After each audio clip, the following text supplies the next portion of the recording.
Hello everyone, good evening. তো কেমন আছো সবাই? আমি তো খুব ভালো আছি আর আজকে বই মেলার সেকেন্ড পার্টটা নিয়ে চলে এসেছি। তো চলো আজকের ব্লগটা তাহলে এখান থেকেই শুরু করছি।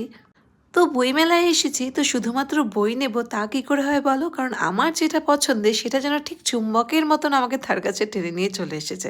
তো যাই হোক, একটা জিনিস এখানে পছন্দ হয়েছিল, বাট মেয়েকে তো দেখতেই পাচ্ছ, মানে একেবারে নাজেহাল করে দিয়েছে ওর বাবাকে।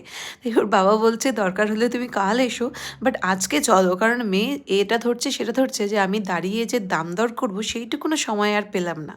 তো এই দোকানগুলোর সামনে দিয়ে যাচ্ছি আর মনকে বোঝাচ্ছি যে কাল আমি একা এসে ঠিক আমার পছন্দের জিনিসটা নিয়েই যাব। তো দোকানগুলো তো তোমাদের আজ সব ঘুরে দেখাতে পারলাম না, কারণ এখানে বইমেলার পাশাপাশি আরও অনেক দোকানপাট বসেছিল। তো চলো কাল যদি একা আসি আমি তোমাদের সবটা ঘুরে দেখাবো। তো যেহেতু কাল 25 ডিসেম্বর, তো সেই জন্য মেলাতে স্যান্টাক্লজও ছিল। তো এখানে মেয়ে কিছুটা সময় কাটিয়ে আবার চলে এসেছি মেয়ের জন্য বই নেবো বলে একটা শপে। তো এখানে এসে মেয়ের বাবা মেয়ের জন্য দুটো বই পছন্দ করেছে গল্পের, কারণ আমার মেয়ে গল্প শুনতে ভীষণ ভালোবাসে। তো কত আর বানিয়ে গল্প বলা যায় বলো? তাই জন্য ওর জন্য দুটো গল্প বই নিয়েছি। তো ওর বাবা পড়ে দেখলো যে না, গল্পগুলো ভালো, তাই জন্য ওটা নিয়েছি আর তার সাথে সাথে একটা এবিসিডির বই নিয়েছি। তো এখন ওই ঘড়িতে প্রায় 9:30 মতন বাজে, তাই জন্য মেলায় প্রায় সমস্ত দোকানই বন্ধ হয়ে গেছে।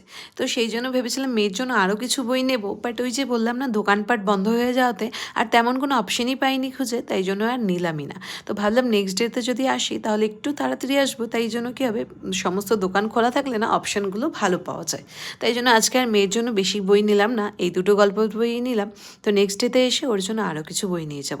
আর এখানে মেয়ের বাবা নিয়ে নিয়েছে তার জন্য মহাভারত, কারণ ও মহাভারতটা নিজে পড়ে না, মানুষের মুখে মুখে শুনে জেনেছে বলে আজকে ওর ইচ্ছে হয়েছে যে ও নিজে পড়েই জানবে, সেই জন্য একটা বই নিয়ে নিয়েছে। আর এখানে বইপত্র কেনাকাটার পর এসেছে যে ঘরের জন্য টুকটাক কিছু নেব বলে। তো দামগুলো আমার মনে হলো মেলা শেষের দিকটা হয়তো এসেছি বলে বেশি, নাকি মেলা বলে বেশি আমি ঠিক বুঝতে পারলাম না।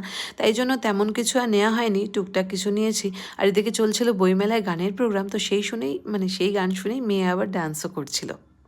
তো এই ছিল আমাদের আজকে বইমেলা থেকে বইয়ের কালেকশন। তো প্রথমেই মেয়ের জন্য কিছু বই নেওয়া হয়েছিল, আর তারপরে এই যে মেয়ের বাবা নিয়েছিল তার জন্য মহাভারত, আর তারপরে এই যে ম্যাজিক একটা স্লেট নিয়েছিল মেয়ে তার জন্য, আর এই যে কিউটসা টপ যেটা আমি ভেবেছি ঘরেই রাখবো। তো আর তারপর নিয়েছিলাম এই যে কিছু ইয়াররিংস, যেটা আমাকে মেলায় গেলে নিতেই হবে, বলতে পারো একটা ম্যান্ডেটারি ব্যাপার, কারণ এগুলো কালেকশন আমার কাছে প্রচুর আছে। আর তারপর নিয়েছিলাম এই যে মিক্সড পাঁপড়, যেটা গরম গরম না খেলে তোমার চিমসে যাবে। তো এটা দিয়ে আজকে ডিনারটা রাত্রে সেরেছিলাম। তো এই ছিল আমাদের আজকে রাতের ডিনার। তো তারপর করে নিয়েছিলাম 25th ডেকোরেশন, কারণ কাল ছিল 25 ডিসেম্বর। তো চলো আজ তাহলে আসছি, দেখা হচ্ছে খুব তাড়াতাড়ি অন্য কোনো ভ্লগে। সবাই ভালো থেকো, সুস্থ থেকো, টাটা, বাই।